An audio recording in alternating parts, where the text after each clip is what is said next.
One by one, countries across the continent of Europe are rising up against the globalist establishment. This time, it's the Czech Republic.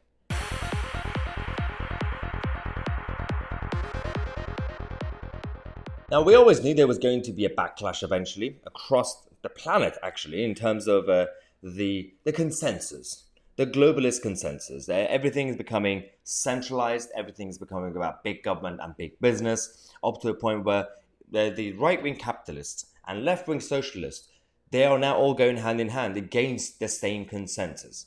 Now, of course, capitalists and socialists have a different approach and they want a different outcome, but they both have a common enemy, which is the globalist elite. And it's getting too far. From the European Union, to the World Health Organization, and everything else been going on. Now we are seeing the uprisings. This time is the Czech Republic. We had, of course, initially a year ago, the truckers in Canada against the health mandates. That was just the trigger point.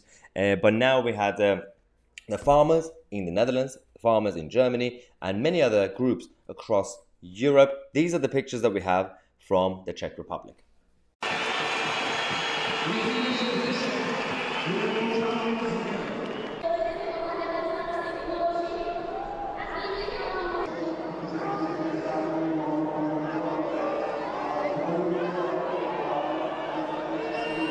Now, the interesting thing about these protests, and not just in Czech Republic and other places as well, is that there is a coalition of different groups and with different intentions. So they have a crowd they're talking about the government, just generally speaking, about the energy crisis. There are the groups that link it to the NATO strategies and the World Economic Forum.